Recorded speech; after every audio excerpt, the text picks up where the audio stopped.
Tu t'es déjà fait arrêter juste parce que tu marchais avec trop de confiance, aucune infraction, aucune loi brisée, juste ta peau et ta posture qui parlent à ta place. C'est comme ça que tout a commencé pour Luther Cade. Une route tranquille, un long trajet, un ragoût de poulet chaud qui l'attendait au bout. Et puis, une lampe torche, un badge et un flingue invisible chargé de préjugés pointaient droit sur sa dignité.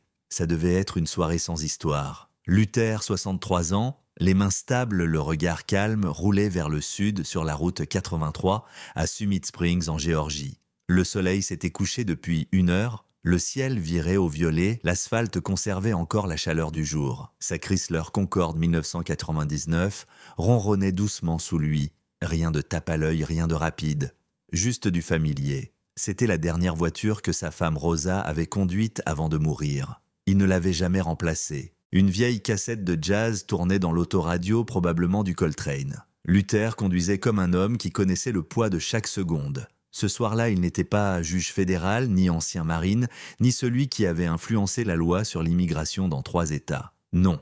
Ce soir, il était juste le mari de Rosa, le frère de Camille, celui qui rentrait chez lui, avec quelques courses et une voix rassurante. Et puis sont venues les lumières, bleues, rouges, clignotant derrière lui comme une alarme de guerre. La poitrine de Luther s'est serrée. Pas de peur, non. Juste ce réflexe ancestral, celui qu'on t'apprend quand ta peau peut déclencher une tragédie. Il jeta un œil au rétroviseur. Jeune officier blanc, crâne rasé, démarche arrogante, du genre à manier le pouvoir comme un jouet dont il rêve de casser les ailes. Luther s'est rangé sur le bas-côté, il a coupé le moteur, baissé la vitre à moitié. Main bien visible sur le volant, 10h10, comme toujours. Permis et carte grise, aboya l'agent sans bonsoir, sans explication. La lampe torche était déjà braquée en plein sur son visage. Luther n'a pas bronché. Bonsoir agent, aucune réponse, juste cette lumière fouillant son visage comme si elle cherchait un crime. Non, Luther Cade. L'agent a haussé un sourcil, s'est penché. Adresse Atlanta, qu'est-ce que vous venez faire ici, monsieur Cade? Je rends visite à ma sœur. Elle habite tout près. Elle est en convalescence, une pneumonie. Le flic a reniflé littéralement. Je sens quelque chose, comme de la beuh. Sortez du véhicule. Il n'y a aucune trace de drogue ici, agent. Vous refusez une fouille légale. J'exerce mon droit constitutionnel. Le 4e amendement. Sa voix était posée, pas agressive, juste ferme, légale. Et c'est là que tout a basculé. L'agent insigne au nom de R. Gentry a souri. Pas un sourire gentil, un sourire comme on en voit à l'armée juste avant qu'un supérieur te brise pour te former. Eh ben, on a un juriste parmi nous, ou juste un vieux malin qui croit tout savoir. Luther n'a rien dit, mais ses doigts se sont crispés sur le volant, les jointures blanches. Et là, un souvenir a jailli. Quand le jeune, 1981, la première fois qu'un supérieur l'avait appelé petit noir, l'humiliation, le sang sur ses lèvres, et la leçon, endure, survie, parle seulement quand ça compte, mais Gentry n'en avait pas fini. Il a ouvert violemment la portière, l'a tiré dehors. Un jeune agent en retrait, Caleb Ruiz, a fait un pas en avant, puis s'est figé. Il avait l'air nerveux, sa main a tremblé près de sa ceinture. Puis, il a croisé le regard de Gentry. Et s'est tu. Il n'a pas dit un mot, Luther s'est retrouvé plaqué contre le capot. Le métal froid sur sa peau chaude, il n'a pas résisté, il n'a rien dit. Main dans le dos, les menottes ont claqué, trop serrées, volontairement. Pendant la fouille brutale intrusive, Gentry s'est mis à rire. « C'est quoi ça ?» dit-il, sortant un objet enveloppé de velours de son sac. Il le déballa comme une mauvaise blague, le tenant en l'air. Un maillet en acajou poli usé par les années de service. « T'es sérieux ?» Il se tourna vers Rui Sillard. Ce gars se balade avec un marteau de juge. C'est quoi l'étape suivante? Une robe noire et un tribunal portatif dans son coffre. Ruiz ne rit pas. Ses yeux ont croisé ceux de Luther, puis ont fui. Sa mâchoire s'est crispée. Il a eu envie de parler, mais s'est tu.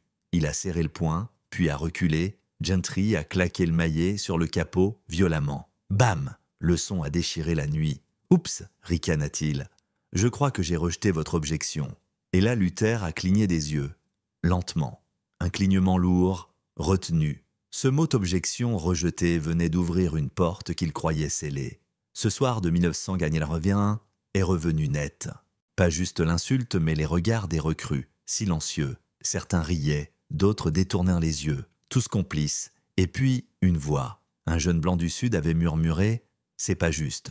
2 mois de corvée cuisine. Il n'avait plus jamais ouvert la bouche. Gentry a poussé Luther dans la voiture, le maillet roulait dans le gravier, la portière s'est refermée, sa tête a heurté le cadre, il n'a pas gémi. Dans le siège avant, Gentry ricana. Ces gars-là croient qu'ils peuvent débarquer de la ville, réciter 2 lois et s'en tirer. Ruiz ne dit rien, il regardait par la vitre, le visage pâle. Son reflet dans la glace avait l'air coupable. Et dehors, un couple de retraités blancs sur le trottoir avait tout vu. La femme murmura « Qu'est-ce qu'il a fait ?» L'homme haussa les épaules, probablement un truand, mais sa voix trembla. Ses yeux fixaient Luther. Quelque chose ne collait pas. Et il le savait. Mais il n'a rien dit. Pas encore. La cellule empestait l'eau de Javel et la sueur ancienne. Luther était assis sur un banc en métal menotté au mur.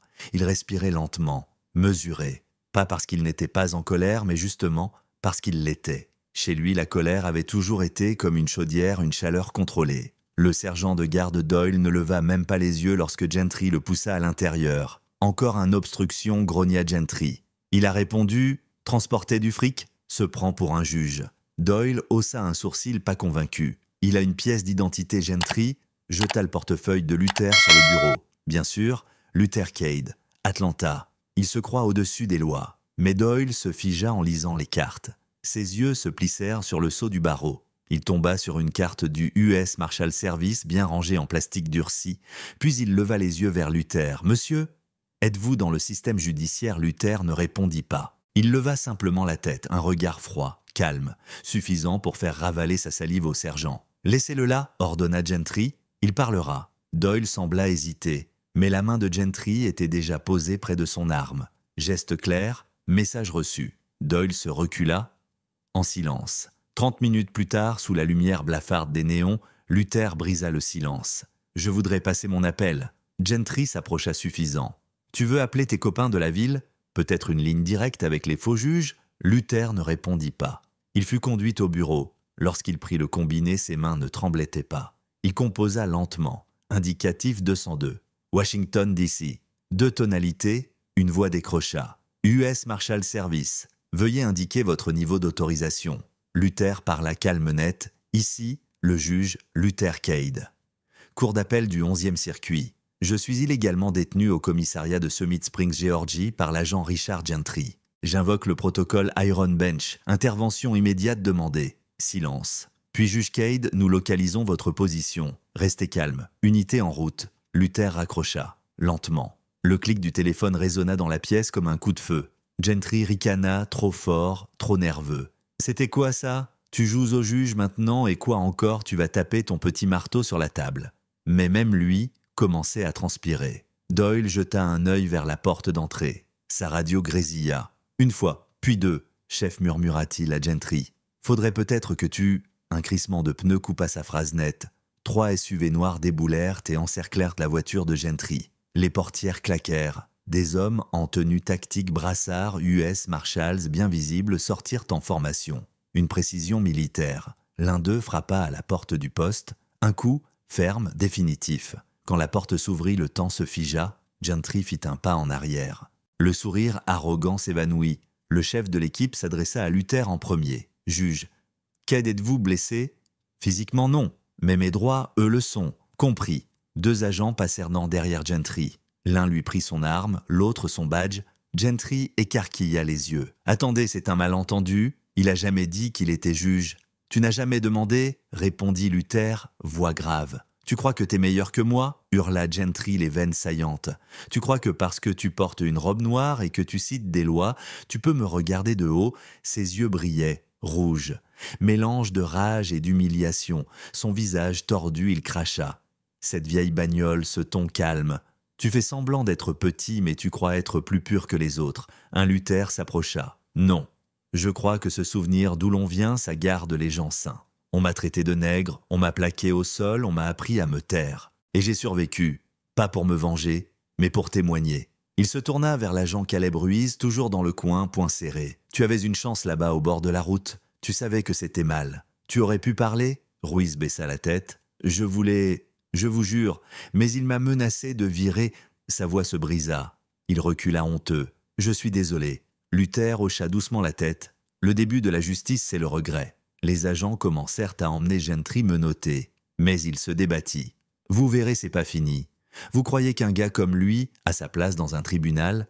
Dans ce pays, vous croyez vraiment que ce pays veut des types comme lui pour écrire les règles? Doyle se recula honteux. Ruiz détourna les yeux, et dehors, une petite foule s'était rassemblée. Des locaux, des regards, des murmures. C'est un juge?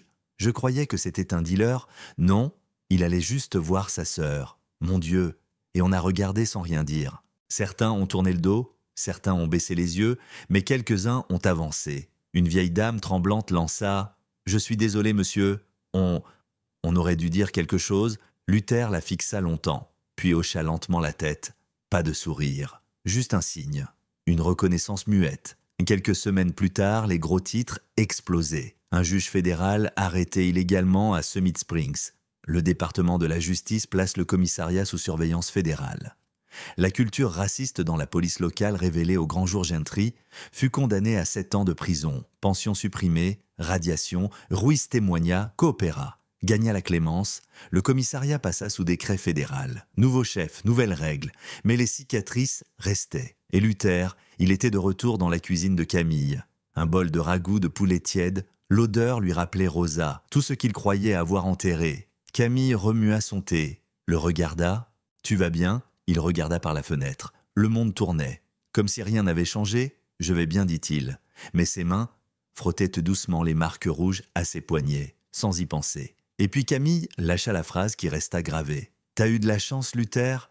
T'avais un titre, un numéro à appeler. Mais si t'avais été juste un oncle quelconque ?» Un garagiste rentrant chez lui, Luther ne répondit pas. Il ne cligna même pas des yeux, parce qu'elle avait raison. La vraie histoire, ce n'est pas qu'un mauvais flic est allé en prison, c'est qu'un homme juste a dû prouver sa valeur pour rester en vie. Alors dis-moi, combien d'autres n'avaient pas de numéro à appeler? Tu penses que justice a été rendue ou seulement retardée? Laisse ton avis en commentaire.